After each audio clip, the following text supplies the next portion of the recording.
খুব শিগগিরই অনেক স্মার্টফোন আসছে, একের পর এক স্মার্টফোন লঞ্চ হচ্ছে। এই মার্চ মাস এপ্রিল মাসের এর মধ্যেই এত স্মার্টফোন আসবে, আমরা দেখে অবাক হয়ে যাব। আমরা আসলে জানি কিছু স্মার্টফোন আসবে, যেমন স্যামসাং এর A55 এর সাকসেসর, A35 এর সাকসেসর, এম সিরিজের ফোনগুলো, এসব ফোন তো আসবে। অ্যাপেল তাদের বিভিন্ন প্রোডাক্ট নিয়ে আসছে। অ্যাপেলের লঞ্চ ইভেন্ট আছে 28 তারিখ মুম্বাইতে, আমি সেখানে যাব। মানে বাঙালি হিসাবে প্রথমবার অ্যাপেলের লঞ্চ ইভেন্টে যাচ্ছি, এই ঘটনাটা ঘটবে, এটা খুবই গর্বের ব্যাপার। এই খুশি দিয়ে একটু লাইক টাইক করে দিন। এছাড়া নাথিং এর ফোন আসছে, নাথিং এর দুখানা ফোন আসছে, প্রচুর ফোন লঞ্চ হতে চলেছে আগামী দিনে। তো সেই সব ফোনের ব্যাপারে আমরা আলোচনা করব, আমাদের চ্যানেলে ভিডিও আসবে নিয়মিত, তো সেগুলো দেখবেন, ফলো করবেন। তবে আজকে সেই সব বিষয়ে কথা নয়, আজকে যেটা কথা হবে যে আপনাদের প্রশ্নের উত্তর আমরা দেব। আমাদের প্রশ্নোত্তর পর্বের ভিডিও প্রতি রবিবার আসে, সেখানে আপনাদের প্রশ্নের উত্তর আমি মন খুলে দিই, তো কোনো সেন্সার থাকে না। তো সেক্ষেত্রে আজকের ভিডিওটা অবশ্যই ইন্টারেস্টিং হবে, যেরকম প্রশ্নোত্তর পর্বের ভিডিও ইন্টারেস্টিং হয় এবং আমি খুব এনজয় করি। তো আজকের ভিডিও দেরি করবো না, আমরা প্রথম প্রশ্নের দিকে সরাসরি চলে যাই। প্রথম প্রশ্ন হচ্ছে ফিল্মি গসিপ, তিনি বলছেন মোটো G58 versus Vivo Y200 Pro which is best, please reply দিও। মোটোরোলার ফোনটাই বেটার হবে, G85। ভিভোর Y সিরিজের ফোন আসলে খুব একটা ভালো হয় না, Y সিরিজের ফোনের দিকে না যাওয়াই উচিত। ভিভোর ফোন নিতে হলে ভিভো T সিরিজের ফোন নিন, V সিরিজের ফোন নিন, অনেক টাকা থাকলে X সিরিজের ফোন নিন, কিন্তু Y সিরিজের ফোনটা একটু অ্যাভয়েড করাই ভালো। দীপ্ত দত্ত বলছেন দাদা সেই 19 সাল থেকে আপনার ভিডিও দেখি, অ্যাটলিস্ট এই কোশ্চেনটার অ্যান্সার দেন, 16 Pro Max কিনবো নাকি 17 Pro Max এর জন্য ওয়েট করব? ওয়েট করা গেলে তো সবসময় ওয়েট করাই ভালো, কারণ তাতে আরেকটু বেটার কিছু আসবে। এমনিতেই 16 সিরিজ, আইফোন 16 সিরিজ খুব একটা সফল নয়, তাতে টুকটাক আমরা হতাশই হয়েছি। এআই যেভাবে আসার কথা ছিল সেভাবে আসেনি, এখনো আসেনি। তো 17 সিরিজে এআইটা পুরোপুরি আসবে এবং অ্যাপেল নিশ্চয়ই নতুন কিছু, বেটার কিছু করার চেষ্টা করবে, অন্যরকম ভাববে, এটা আশা করছি আমরা। তো সেক্ষেত্রে ওয়েট করা সম্ভব হলে 17 Pro Max এর জন্য ওয়েট করাই ভালো। মিডল ইস্ট লাইফ বলছেন ভিভো পাগল হয়ে যাচ্ছে, 6 মাস পর পর ফোন আনে, পাগলের কোম্পানি। ভিভো V40 আসলো কিছুদিন আগে, আবার এখন V50, সব দিক মিলিয়ে দেখা যাচ্ছে V40 লুক সেরা, ফোনটাও ভালো। V40 ভালো ফোন ছিল, আমরা তো ভিডিও বানিয়েছিলাম এবং বলেছিলাম V40 খুবই ভালো ফোন, তাতে বেশ কিছু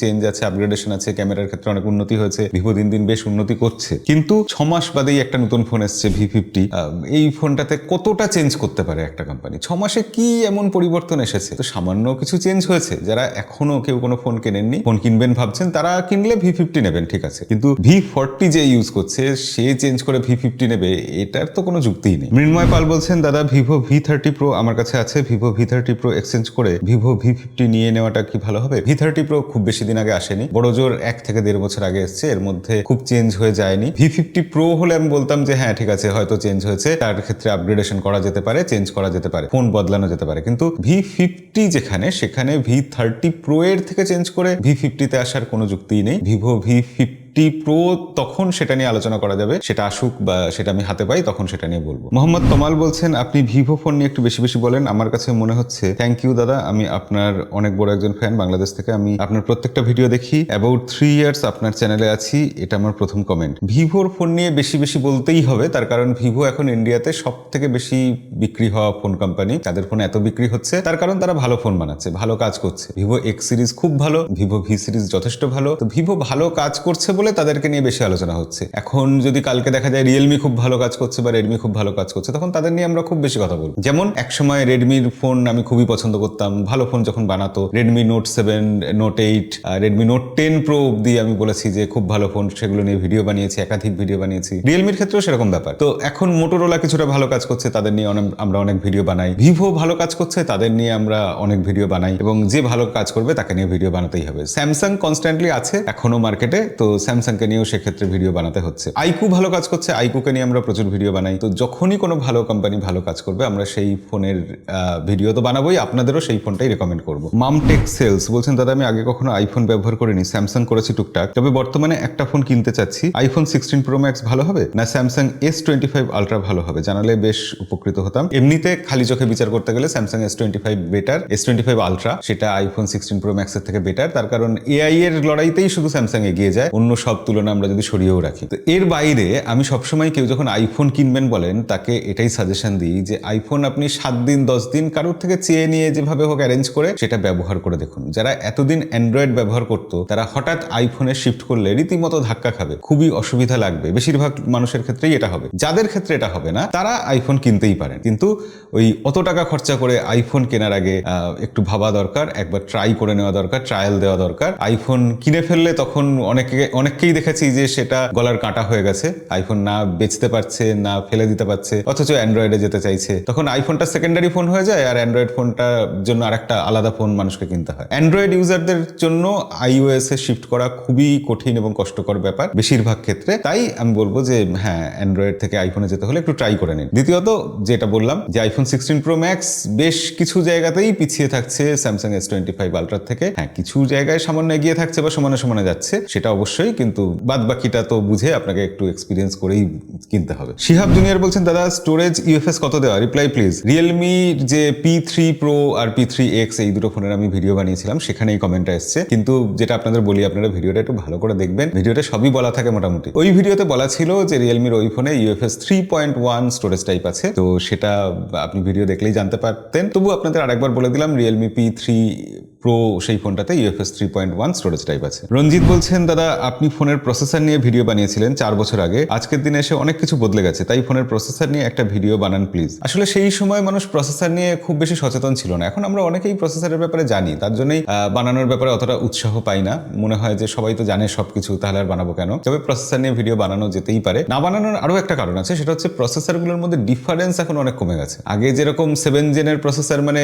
ওটা একটা বিশাল তফাৎ, 8 জেনের প্রসেসর মানে সেটা একদম ফ্ল্যাগশিপ, মানে ফ্ল্যাগশিপই, সেটা ইউজ করার এক্সপিরিয়েন্সটা টের পাওয়া যায়। এখন কিন্তু ওই অতটাও তফাৎ অনুভব করা যায় না। আপনি 7th জেনারেশনের কোনো একটা মানে 7 জেন সিরিজের স্ন্যাপড্রাগনের কোনো প্রসেসর ইউজ করবেন বা মিডিয়াটেকের প্রসেসর ইউজ করবেন, তার সাথে সাথে একদম ফ্ল্যাগশিপ মিডিয়াটেক ডায়মেনসিটি 9300 না 400 সেই প্রসেসর ইউজ করবেন, এদিকে স্ন্যাপড্রাগনের 8 জেন 3 ইউজ করবেন, দেখবেন ডে টু ডে লাইফে কিছু তফাৎ ধরতেই পারবেন না। গেম খেলার ক্ষেত্রে সামান্য কিছু তফাৎ হবে। তার জন্য আমার মনে হয় এখন প্রসেসর নিয়ে ওরকম আলাদা আলাদা করে সেগমেন্ট ধরে ধরে ভাগ করে করে ভিডিও বানানোটা একটু কঠিন। তবু এই ভিডিওটার জন্য আমি চেষ্টা করবো, এই ভিডিওটা বেশ ইন্টারেস্টিং হবে, আমারও মনে হচ্ছে এটা বানানো যেতে পারে। থ্যাংক ইউ এরকম সাজেশন দেওয়ার জন্য। অপূর্ব বারাই বলছেন, S21 এ 64 মেগাপিক্সেল টেলিফটো লেন্স ছিল, কিন্তু S25 এ 10 মেগাপিক্সেল টেলিফটো লেন্স, এটা কি ডাউনগ্রেড নাকি আপগ্রেড? কোনোটাই নয়। আসলে এই মেগাপিক্সেলে কিছু যে যায় আসে না, এটা আপনাদের বহু ভিডিওতে অসংখ্যবার বলেছি। এখানে অপটিমাইজেশন কেমন হয়েছে, সেন্সর কত ভালো ইউজ করা হয়েছে, লেন্স কিরকম ইউজ করা হয়েছে, টেকনোলজি কিভাবে কাজে লাগানো হয়েছে, তার উপর সবকিছু নির্ভর করছে। এমন কিছু বেশি খরচা হতো না স্যামসাং এর 10 মেগাপিক্সেল ক্যামেরাটাকে 12 মেগাপিক্সেল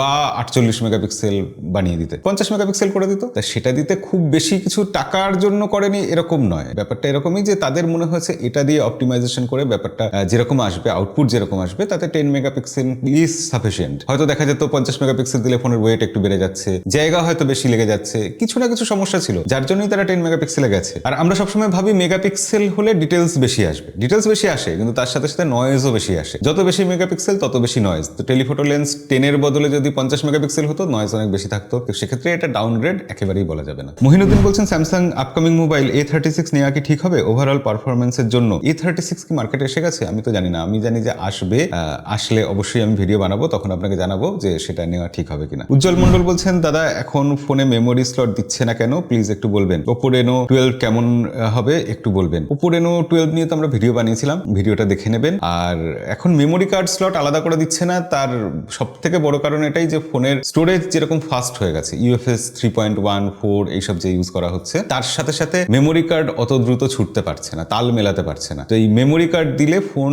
আসলে স্লো হয়ে যায়, সেই কারণেই মেমোরি কার্ড দেওয়া হয় না। এটা একটা কারণ, কিন্তু আরেকটা ব্যবসায়িক কারণও রয়েছে, যে মেমোরি কার্ড যদি ইউজ করার সুযোগ দিয়ে দেয় কোম্পানি, তাহলে আপনি বেশি স্টোরেজের মোবাইল কিনবেন কেন? আপনি 64 জিবির মোবাইলই কিনবেন, 128 জিবি কিনবেন, তাহলে কোম্পানির 512 জিবির মোবাইলটা বিক্রি হবে কি করে? সেটাও একটা কারণ। আর এই দুটো কারণে মূলত মেমোরি কার্ড এখন আর ফোনে দেওয়া হচ্ছে না আলাদা করে, মেমোরি কার্ড স্লট ইউজ করা হচ্ছে না। দীপক চকমা বলছেন, ডিসপ্লের পিপিআই কি? পিপিআই কি কাজে লাগে? পিপিআই হচ্ছে পিক্সেলের ঘনত্ব। ডিসপ্লে তো তৈরি হয় অনেক ছোট ছোট বিন্দু দিয়ে, সেই আলো জ্বলছে এরকম অনেক বিন্দু মিলে একটা ডিসপ্লে তৈরি হয়। তো সেই বিন্দুগুলো যত কাছাকাছি, যত ঘনভাবে থাকবে, যত ঠাস গুণর থাকবে তার, সেটা তত ভালো হবে। যদি একটু ফাঁকা ফাঁকা দূরে দূরে ওই বিন্দুগুলো থাকে, তাহলে ডিসপ্লেটা দেখতে অতটা ভালো লাগবে না, একটু ফাটা ফাটা লাগবে ছবিগুলো। তো তার জন্য পিপিআই ইম্পর্টেন্ট। পিক্সেল পার ইঞ্চি মানে 1 ইঞ্চির মধ্যে যত বেশি পিক্সেল থাকবে বা বিন্দু থাকবে, সেই আলো জ্বলবে যে বিন্দুর ডিসপ্লে, সেটার জন্য ডিসপ্লের কোয়ালিটির তারতম্য হবে। তাই আমরা পিপিআই দেখে ফোন কিনি। পিপিআই যত বেশি হয়, ডিসপ্লের কোয়ালিটি তত বেটার হয়, যদিও আরো অন্যান্য শর্তের উপর নির্ভর করে, কিন্তু পিপিআই বেটার, বেশি হওয়াটাই বেটার। তো পিপিআই শুধু নয়, এরকম